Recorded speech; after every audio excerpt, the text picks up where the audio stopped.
Bagaimana Bong NU dan Muhammadiyah melihat negara yang porak-poranda begini? Apakah masih ingin pilpres-pilpresan, capres-capresan, tanpa menghiraukan Undang-Undang Dasar 45 yang dihancur leburkan oleh para capres? Saya kira masyarakat Indonesia akan sepakat kelompok TNI ini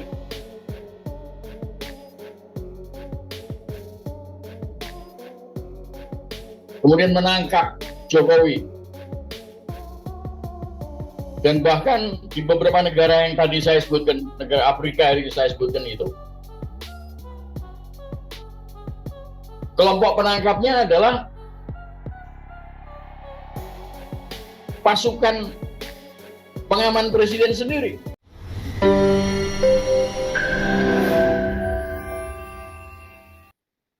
Terima kasih. Assalamualaikum warahmatullahi wabarakatuh.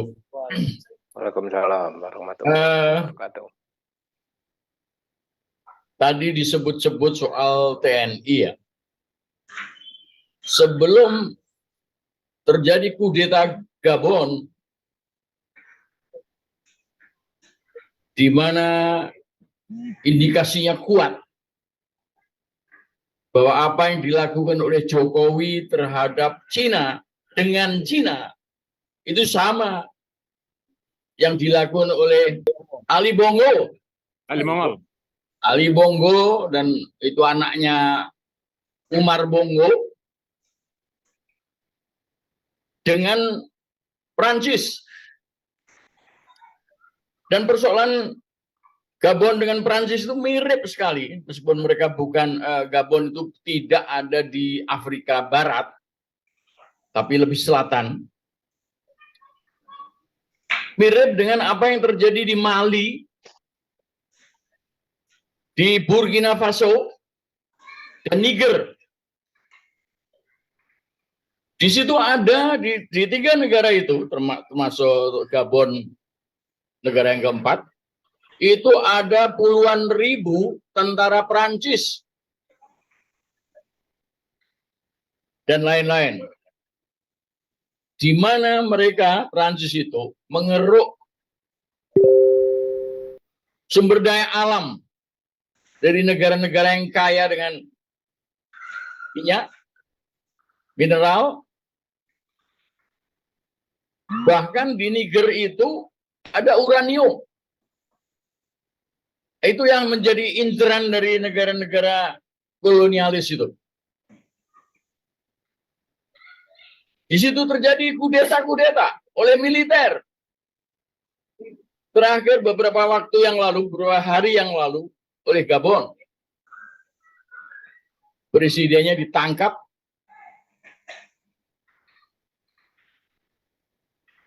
Di tahanan rumah. Lalu kekuasaan militer di sana terjadi. Seorang kolonel Gabon mengatakan bahwa sudah saatnya pemerintahan Ali Bongo dihentikan. Jadi saya kira sejumlah banyak masyarakat Indonesia juga seperti tadi disampaikan oleh Saudara Burhan Zain, kita ini bertanya-tanya tentang TNI kita itu. Pak Amir juga sudah mengatakan bahwa apa benar TNI kita sudah disusumi dengan komunis-komunis pada zaman seperti pada zaman 65.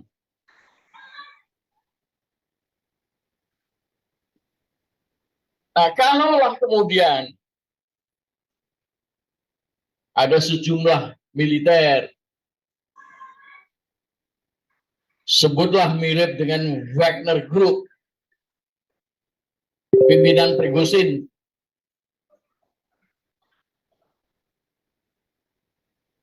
Saya kira masyarakat Indonesia akan sepakat kelompok TNI ini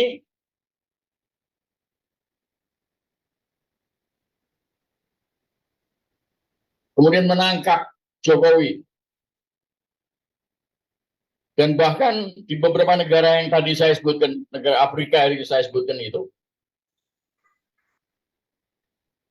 kelompok penangkapnya adalah pasukan pengaman presiden sendiri. Tetapi yang lalu, yang kemudian bergabung dengan militer secara keseluruhan. Terus terang, pikiran-pikiran mengenai bahwa TNI harus menghindarkan diri dari kudeta di dalam situasi negara yang sudah kacau begini, itu perlu diabaikan sementara.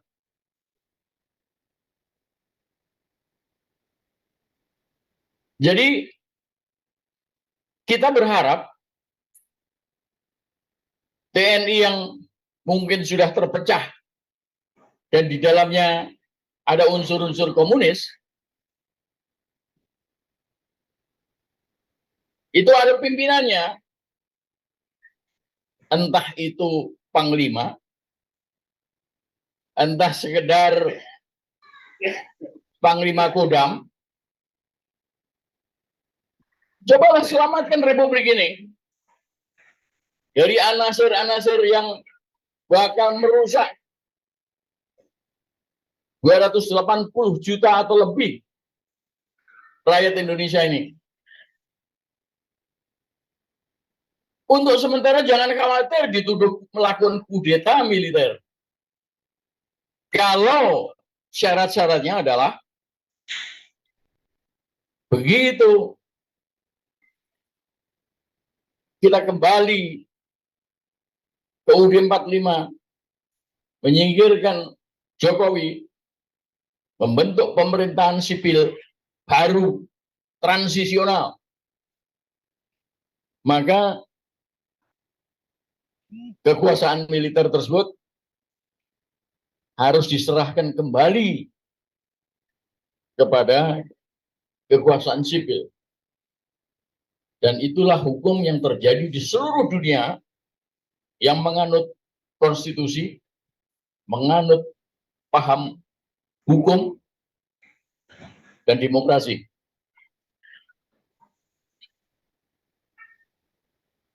Nah, itu pesan kepada TNI. Sebagaimana harapan dari banyak pihak. Lalu kemudian tadi disebut-sebut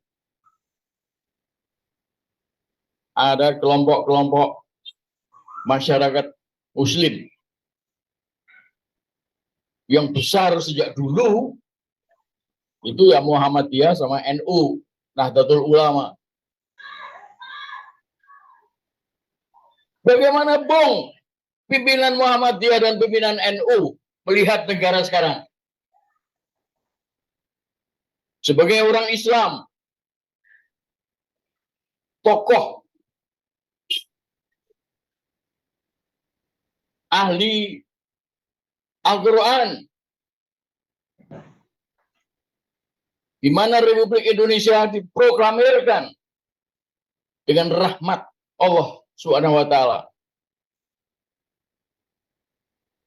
Bagaimana Bung NU dan Muhammadiyah melihat negara yang porak-poranda begini?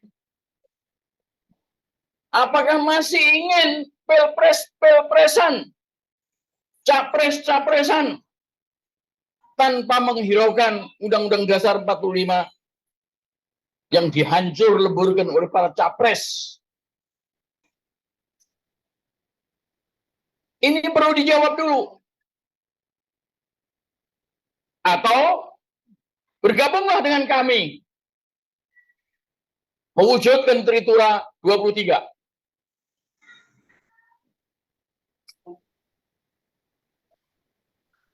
Saya kira apa yang saya sampaikan barusan ini sudah terang benderang bagi Muhammadiyah maupun Nahdlatul Ulama. dan tentu saja ustadz-ustadz, ulama-ulama yang lain.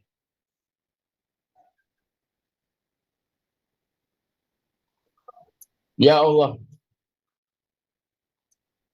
sadarkanlah mereka. Saya memang bukan ahli agama, tetapi melihat negara porak-poranda seperti sekarang ini,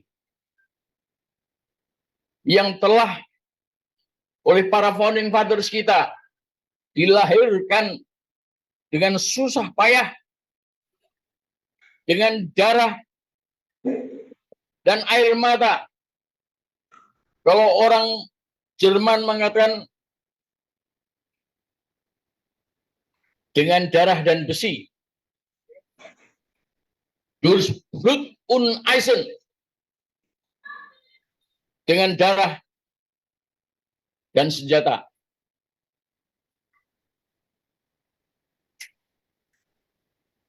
Kami menunggu. Waktunya sudah dekat. Waktunya sudah hampir habis. Tahun 23 sudah hampir habis. Bacalah kembali sejarah kita. Sejarah perjuangan kita. Bacalah kembali. Wahai Nahdlatul Ulama dan Muhammadiyah, kelompok terbesar umat Islam di Indonesia. Bagaimana Anda semua melihat situasi seperti ini? Terima kasih. Assalamualaikum warahmatullahi wabarakatuh.